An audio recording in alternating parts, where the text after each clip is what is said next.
holding someone accountable to their personal effort is different than holding them accountable to achieving a particular, number. Welcome to Coach the Sale, the podcast for sales professionals on the path to becoming sales leaders. Each week, we sit down with sales coaches, successful sales leaders, and others at the top of their game to share what they've learned and help you to coach the sale.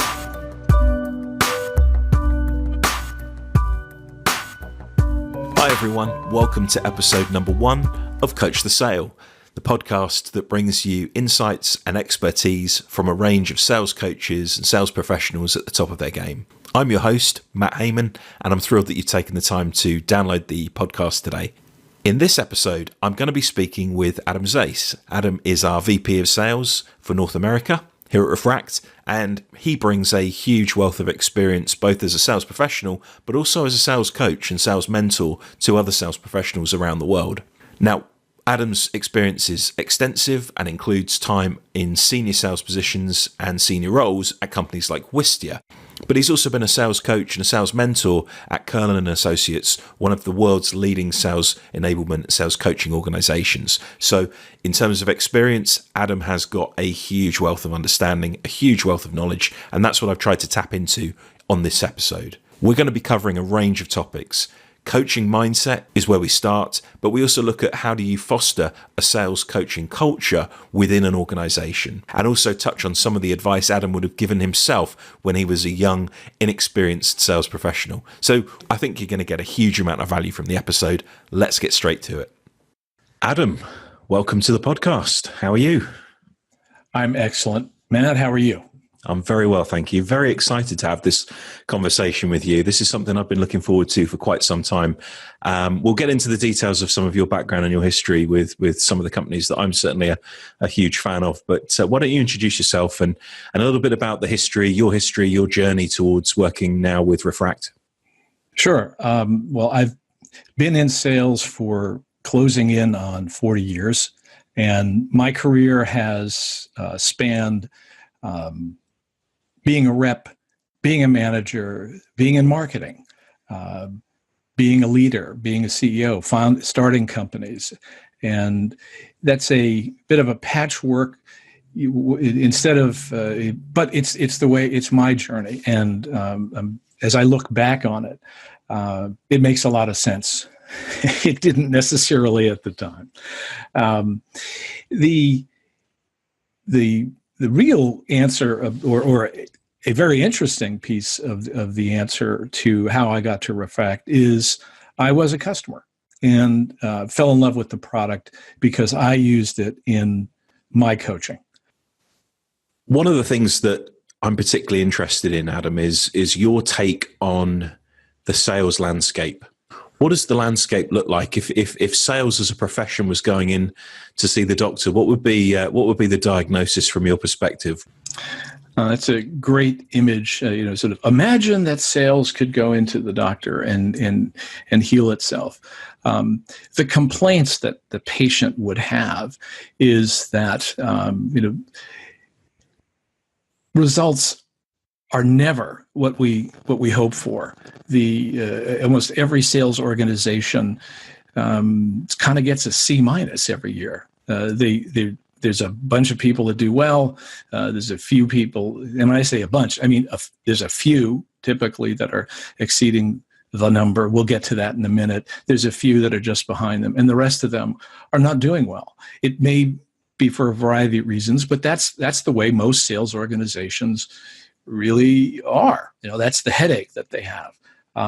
There isn't a consistent top to bottom kind of performance. As a sales leader, I would much rather have a sales team that everybody was at 80% than 3 people are at 200%, 5 are at 60 to 70%, and the rest are under 50. If you do the numbers, if you do the math, and if you just assign $1 million quota and so forth, and you have a 40-person sales force, you'll see that everybody at 80% is better. That's one of the headaches that the patient would say to the doctor. The other is that turnover is too high, morale is too low, and the leadership isn't really creating an environment to change that. So there's too much, in my opinion, there's too much celebration, if you will, of inappropriate myths, really, about what sales is all about and the kind of people that should be doing it and so forth. So the kinds of things that worked, if they ever did, in the 1950s, right after World War II, about just knocking, trying to get a sale just because everyone has a door, so you knock on it, interrupting them, manipulating them, pressuring them, whatever it might be. The myths that are perpetuated by movies like Glengarry Glen Ross, the feeling that just because someone is a people person, that they'll be a great salesperson, and celebrating, frankly, what looks like machismo, sort of male aggression, those things persist and, frankly, are dragging the profession down. The prescription is very clear to me. I was very lucky that when I got started in sales, I was in a sales culture. Again, I say it was luck. It was literally just the job I happened to get that celebrated development over perfection. And let me spend some time on this, because this is really an important way of sort of bringing this to clarity. Perfection oriented is what I mean by that is you either make your number, you don't, or you close this deal, or you don't, or your pipeline there's these cliches of like it's a numbers game, it's all about the attainment of these things that are fairly, frankly, arbitrarily assigned to people, and that creates a sort of a more militaristic, autocratic, authoritarian kind of mindset and culture. So I call that the sort of the perfection-oriented sales world. And then there's the development-oriented sales world, which it doesn't mean that people aren't held accountable, by the way. Accountability is something that spans both these models. But a development-oriented sales environment or sales organization, including all the way from leadership down to the individual salespeople, is one that really is all about how to get better at the things that you're asking the salespeople to do, versus telling them that they're not good enough, therefore they don't have a job any longer. So if you can see the difference about looking through those two different lenses, you can see that the kind of morale that exists in a culture that is development focused is going to be higher. The retention retention is going to be higher. The turnover is going to be lower. The ability to attract people is going to be greater. And one of the interesting elements of development-driven sales environments is this concept of coaching. Put a pin in that for a second. Versus in the perfection-oriented ones, it's yelling. It's command oriented. It's do this or, rather than how, as a sales manager or sales leader, is how can we help Adam achieve the kinds of things that we would like him to achieve and that he wants to achieve. That's a very, very different thing than, Adam's got to be put on a performance plan because the numbers aren't there. And once that happens, I begin to look for a job. So in my view, sales is one or the other. It's binary. You're either a perfection-driven group or you're a development-driven group. Okay, so a follow-on question. You mentioned accountability in that, and I think that's something that perhaps the people who maybe orientate more towards volume, both literal and metaphorical volume of activity, they may look at that and think, what you're saying sounds good, it sounds interesting, but it's a little bit too soft. It's a little bit too, it's not holding people to account. But, and I know from speaking with you many times that that's absolutely not what you're advocating. So talk to me a little bit about the accountability piece in that growth or that development type mindset. I've talked about this with other people, and they say, what do you want to have people sitting around singing Kumbaya? I go, why do you think? I just don't understand why people come up with that as an image. It isn't about that. Sales is hard. You in either case, everyone has to put out a very, very sincere and significant effort. So holding someone accountable to their personal effort is different than holding them accountable to achieving a particular number or metric. This many calls versus okay, I need you to make good calls. Let's figure out a way for you to make good calls, and so that you will actually want to be making good calls and so forth. That's where we want people to go, is if we have it in our mind that success for us is written in terms of someone making X number of calls a day, then that's fine. But let's figure out a way to get people to that, not from some arbitrary and command-driven perspective, but to find out what it is that might be holding them back from actually doing that. I'm curious then, for the person listening to this and sort of, I'm hoping, nodding along and saying, yep, I'm with you. That's the sort of approach that I want to cultivate. How can that person start to nurture and cultivate that type of culture within an organization that maybe is more focused on number of dials, those hard metrics? How can that person who knows intuitively that is an approach that works for them and could work for their team, but is working in an environment that doesn't necessarily support that, how can they cultivate that change? Oh, man, when you told me you were going to ask me this question, I wrote a little note. I said, well, that's the $1 million question. That's a hard question to answer. I will try to do so now. One does not scrap one's goals. So when thinking about how do I change my cultural mindset, it doesn't mean I change my business goals or my or even go to market strategy. If it's inside sales and it's a lot of phone work, fine. What we have to be able to do is figure out whether we have the right people. Do we actually have the right people on the phones? A little story. Most people hire because they hire someone that did well before. And I think previous performance success is a good thing, but it's not really a consistent predictor of future success, in my experience. I know that there are a lot of folks that say that this is really important. Past success is important. I agree that it's important, but don't overrate it and say that just because someone had past success means that they're going to be successful here. They tend to hire people without really understanding what are the competencies that they have and that they bring to the table, and are they well matched for the role. And I don't mean seeming competence. They were good in the interview. Every salesperson is good in an interview, or they should be.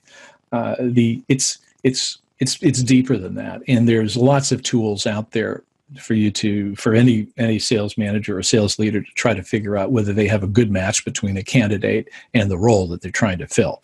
But that's a step that many of them don't take. So I would advocate a deeper and more scientific-based assessment for candidates that they're bringing in, and evaluations of those folks that are sitting on the sales force now to really determine whether they have the right people. Is this the right people for the role? That's the first thing. So a mindset that says we're going to actually answer that question for ourselves versus, well, she or he has been here for so long, we can't let, that's, I understand the potential fallout on the human side, but everyone anyone that really wants to try to embrace this and say, we're going to change our sales cultures, they have to find out who's part of their future and who's really part of the past. And so it starts there. Secondly, there's a lot of talk about coaching in the world and what it means versus management. And I think coaching and leadership are in sort of the same bucket. Management, the word management doesn't interest me mostly because I think the images that it fosters in people's minds are much more oriented towards the perfection-driven kinds of sales organizations out there that we just said that we would like to try to avoid. The problem is that coaching itself is not a great word because it also comes with a great deal of there's a huge latitude of interpretation of what coaching means. Coaching is not cheerleading. Coaching is not being enthusiastic. Coaching is not getting a salesperson the answer that they need from the technical team or something. Those are things that managers and leaders might do, but that's not coaching. Coaching is literally the way development happens. The problem that I've seen is that I think sales management is the first line sales manager. That's the toughest job out there. People that occupy those roles typically were elevated to those roles by virtue of being viewed as a good salesperson, and therefore a good salesperson will be a good sales manager, which is not the case. It might be the case, but it's not. That's not the arbiter of putting someone in that position. The training or the support for managers is even worse than the training and support that individual sales reps have out there. So there aren't any models typically for that role that help them understand, well, how much time do I devote to this thing called coaching once I understand it? How much time should I be holding people accountable? How much time should I be hiring? How much time should I be motivating and so forth? So and by the way, those are sort of the elements of managing versus selling. And creating an understanding about what the culture needs to be, sort of, if you will, here's our playbook for being a development-oriented sales organization, needs to be done from the top to the bottom. We have to have, if there isn't support for this kind of change from the C-suite, it's doomed. It's doomed from the start. You'd ask me, well, okay, Adam, can you put any numbers to this? Are coaching or development-oriented cultures and organizations better than their counterparts? And I think the answer is yes. There's lots of data out there that says if you do this, the outcome is going to be improved results between 15 to 40% annually. But even without those, on the face of it, it passes the reasonable person's test that if you do this, your results will be better. It'll be better because everyone in the organization is going to be finding their own path to success versus trying to mimic the one or two or three or four people that are doing great. It's, in my experience, that's never a recipe for success for an individual that's struggling. What they need is to figure it out. How do they do the job, not how do they copy someone else. Do you have any examples that you can think of a time when you've been specifically helped as a coach or as a coachee? Bring it to life in terms of an example from your career of how coaching has helped you navigate the world of sales. Sure. I didn't know my first job out of college. I was inside sales rep at a factory in northern New Jersey, and the factory made outdoor lighting products. Kind of boring stuff, It's had molded aluminum and whatnot, and sold through distributors. The rite of passage for every new salesperson at that time was to go spend a week with Vern Getman in upstate New York. And remember back when I said I was lucky? I was so lucky that this was the guy that I didn't know I was being coached.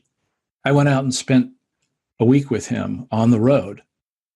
He and his wife lived in Albany, New York, and he covered all the industrial, electrical suppliers like Gray Bar, Standard Electric Supply, all these. Everyone knows these kinds of things in upstate New York, from Albany to Buffalo.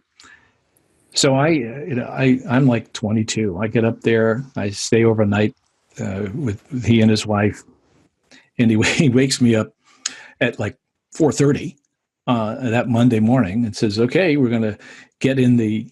He had this old, Oldsmobile station wagon full of product and whatnot. And the guy wore the same thing every day. He wore a black suit, white shirt, and a red clip-on bow tie. He bought them by the gross. He had them in a box in the back, and that was his uniform. On his card, it said Vern Getman Sales.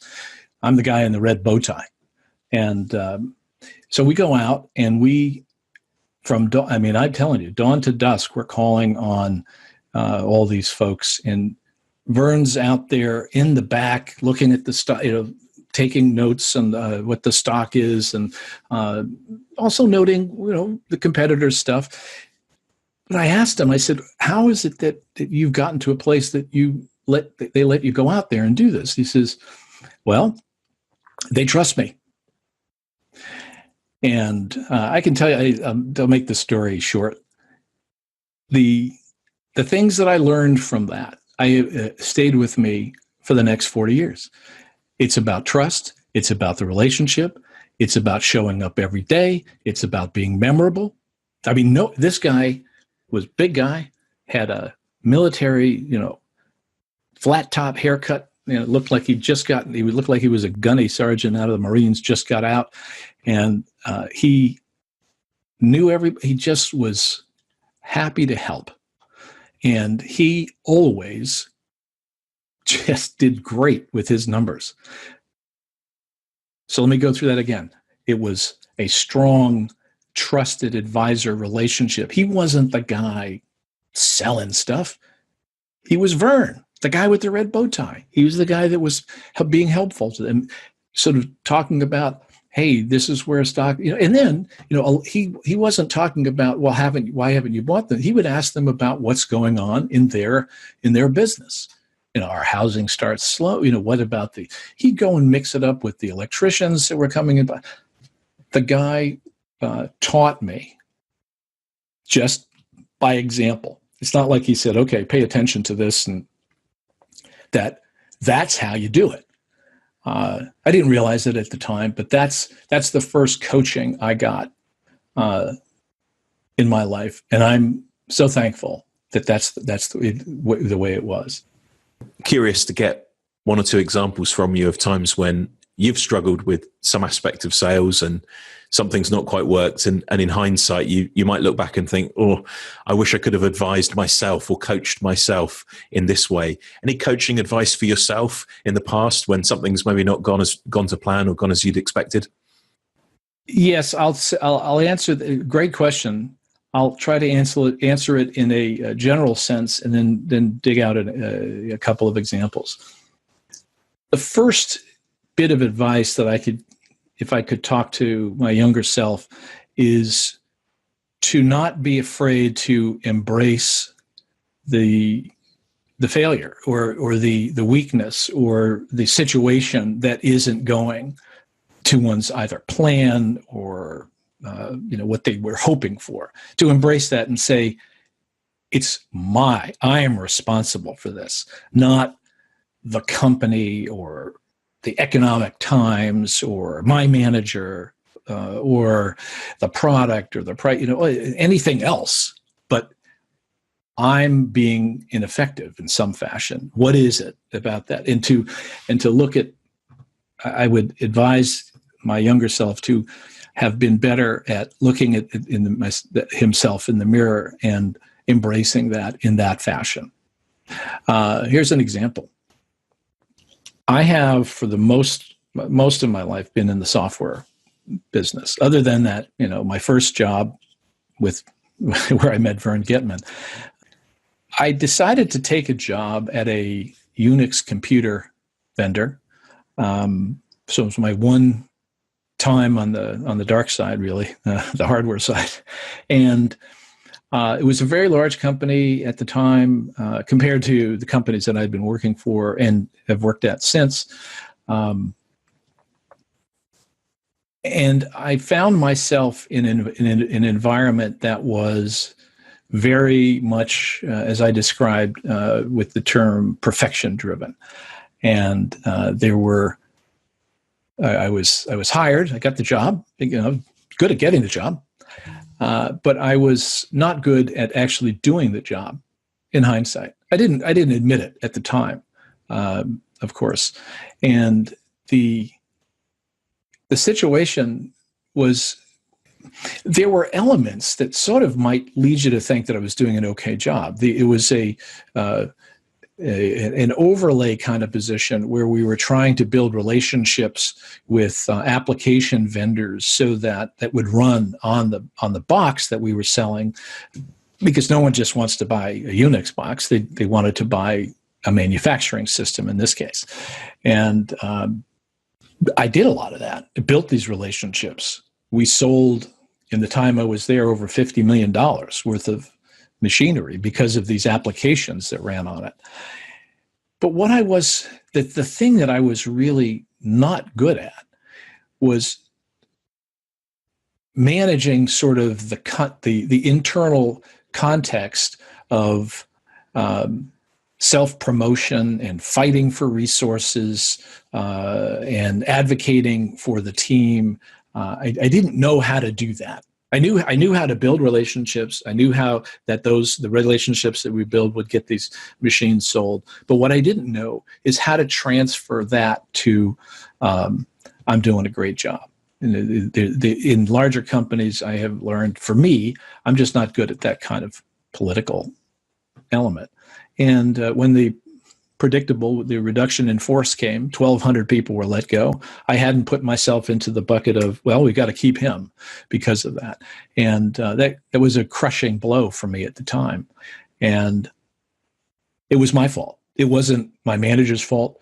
The fact is that he did not provide me with any kind of support or development or help in navigating those waters and trying to figure it out. That's true, but it's still I'm responsible for not having figured out how to get the support that I needed. So that's the advice that I wish I would have been able to go back in time from now and tell my younger self that what to do in that situation. Really nice example.